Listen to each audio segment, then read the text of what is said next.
पिघलनी चाहिए, इस हिमालय से कोई गंगा निकलनी चाहिए।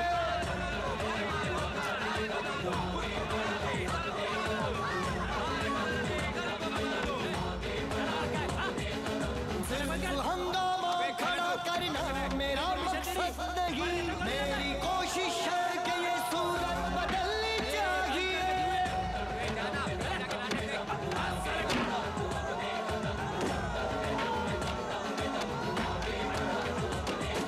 मेरे सीने में नहीं तो तेरे सीने में सही हो, कहीं भी आग। गौर से रिकॉर्ड कीजिए इस बात को। IIT के नाम पे, NIT के नाम पे,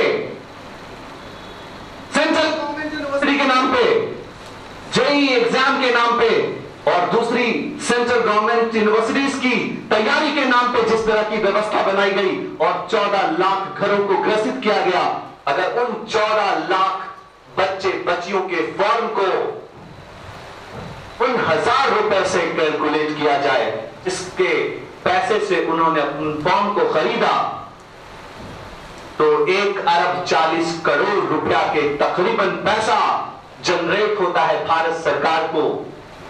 उससे कहीं ज्यादा ये लगभग आंकड़ा है और 1,40 करोड़ रुपए में सिर्फ 54,000 बच्चे को सीट दी जाती है।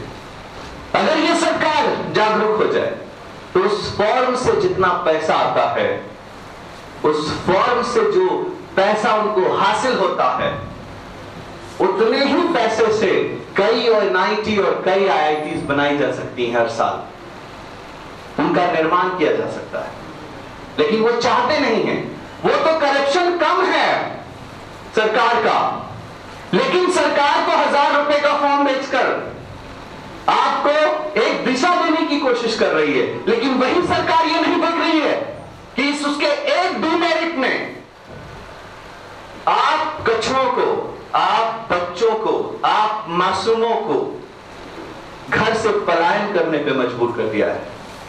आज ये बच्चे जो 1000 रुपए का फॉर्म भरते हैं, उससे दुख नहीं है मुझे, ये तो दुख का एक पार्ट है। दुख का दूसरा पार्ट ये है कि वो फिजिक्स, केमिस्ट्री, मैथ के दलालों ने हमारे बिहार सरकार की स्कूल की व्यवस्था को चरमरा दिया है और भारत सरकार के अंतर्गत चल रहे भारत के कन्याकुमारी से कश्मीर तक जितने भी संस्थान सरकार के जरिए चलाए जा रहे हैं, उनके टेबल उलट गए हैं और उन्हीं टेबलों के उलट जाने से इसका सबसे बड़ा फायदा उन चिंटू भैया को हुआ है जो फिजिक्स, केमिस्ट्री, मैथ की दुकान चमकाने में कामयाब हो। चिंता तो यह है, कोई बच्चा किसी X30 में पढ़ रहा है, कोई बच्चा किसी X30 में पढ़ाई कर रहा है।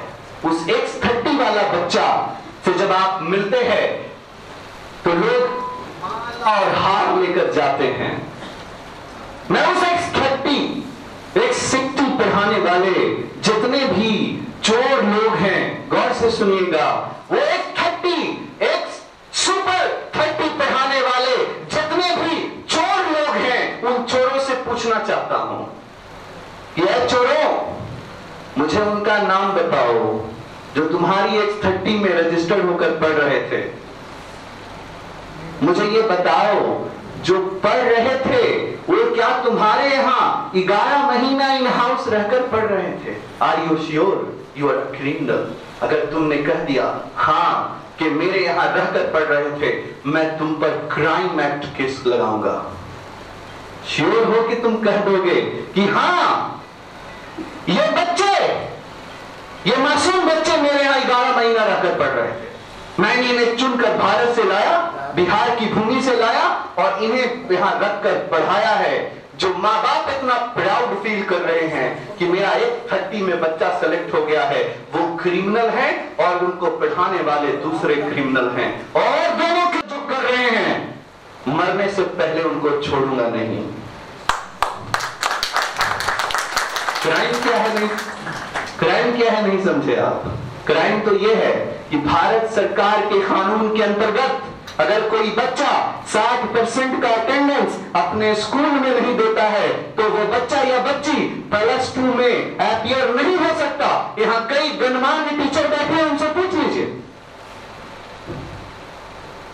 तो फिर वो इधर 11 महीने आपके घर में रहकर तैयारी कर रहे थे, तो अटेंडेंस क्या उनके चचा बना रहे थे? और कौन से कानून के तहत आपने उनको घर पे रखा? मौजम साहब, हमारे कई यहां लोग बैठे हैं, उनमें एक टीचर भी है। सर आप 60% का अटेंडेंस सरकारी व्यवस्था के अंतर्गत होना जरूरी है कि नहीं? होना जरूरी है सर। गवाह खड़े हैं, पता कर लीजिएगा। अगर वो 60% अटेंडेंस नहीं है तो मैं उनको सबको इस वीडियो से जागरूक करना चाहता हूं कि वो ठहर जाएं, इस व्यवस्था को रोक दें,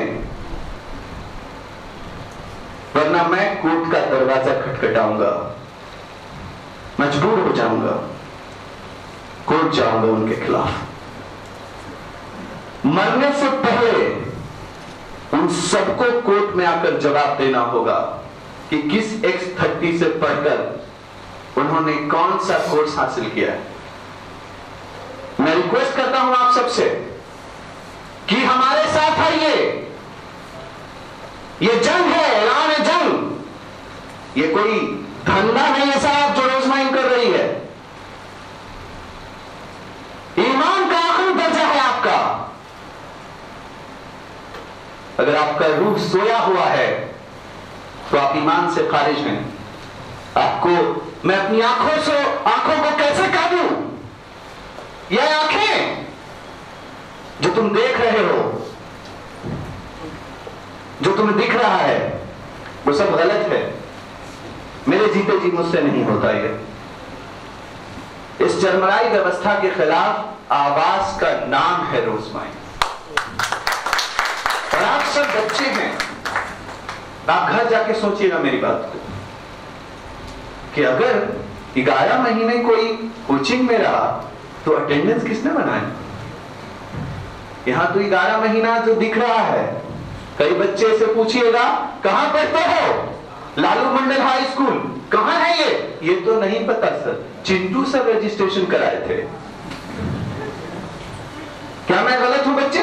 खड़े हो जाइए। क्या आप ऐसे लोगों से नहीं मिले हैं? मिले हैं या नहीं मिले हैं? क्या मैं गलत हूं? Thank you very much. बैठ जाइए। We been hand.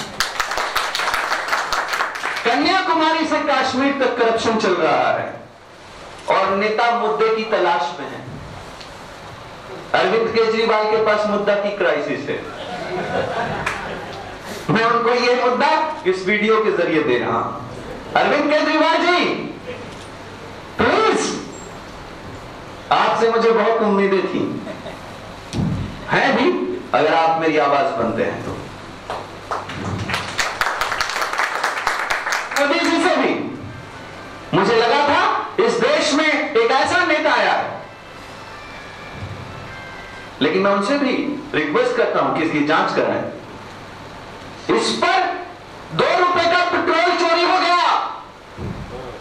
Yogi ji SIT का गठन कर दिए। यहां 60,000 रुपए का फीस चला गया। SIT का गठन नहीं हो रहा है। मेरा सारा धान बिक गया, मेरा सारा चावल बिक गया, मेरा सारा गन्ना बिक गया, सब कुछ लुटा दिया मैंने। फिजिक्स केमिस्ट्री के दलालों ने कुछ नहीं छोड़ा। योगी जी प्लीज SIT का गठन कर दीजिए। जांच कराइए किस आधार पर कन्याकुमारी से कश्मीर तक 9 बजे से लेकर 4 बजे तक कोचिंग चल रहे हैं। एक विषय है सर, ये बहुत ही गंदा विषय है जो हर गली में मिल जाएगा। इसमें सबूत पेश करने की जरूरत नहीं है। हाँ, कोर्ट का दरवाजा खटखटाऊंगा तो मुझे जज साहब कहेंगे सबूत लाइए। जब मैं एक बच्चे को माइक दूंगा, बोलो क्या ये सच हो है, ये कोर्ट में पेश करना है, बोलेगा कौन पड़े इस लफड़े में सर, सो सॉरी, जानती तो सब कुछ हूं लेकिन बोल नहीं सकती। ये व्यवस्था इतनी डेंजर है। मैं आप सबसे रिक्वेस्ट करता हूं कि रोजमाइन के मिशन को समझिए। कोऑर्डिनेटर मत बनिए, खाली जान लाइए, रूह लाइए, अपने अंदर जज्बा लाइए। हमने कोशिश करी है पढ़ाने की, वो तो चलती रहेगी। मैं आप सबको उस बारे में उस ट्रेनिंग पर भी ले जाऊंगा। मैं इस बच्चे को इसके बाद पूछना चाहता हूं कि आप समझ पाए कि आपका एडमिशन कहां होगा।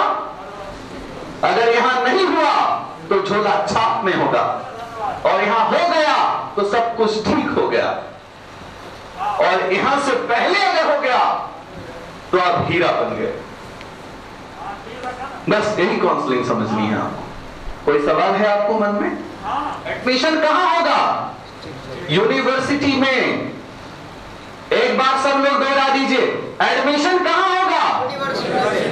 यूनिवर्सिटी कितने प्रकार की?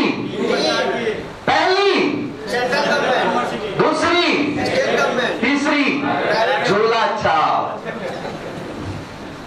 अंडरस्टैंड? यही है counselling. Now student can go. जा सकते हैं आप जो अपने बच्चों को लेके आए, थैंक यू वेरी मच, वो जा सकते हैं। बच्चों को जो लेकर आए, बाकी कोऑर्डिनेटर्स बैठेंगे। बात तो अभी शुरू भी नहीं हुई है, ये वर्कशॉप है, ट्रेनिंग है आपके नाम। और खजा नमाज पढ़ सकते हैं तो पढ़ लीजिएगा, या अगर ब्रेक लेना चाहते हैं नमाज के लिए तो ले सकते हैं। क्या सही रहेगा? ब्रेक सही रहेगा सर? तो नमाज पढ़ लिया जाए और फिर उसके बाद ऊपर में एक हिस्सा नमाज पढ़ने के लिए है सर, तो नमाज पढ़ लिया जाए, बाकी बातें बाद में होंगी।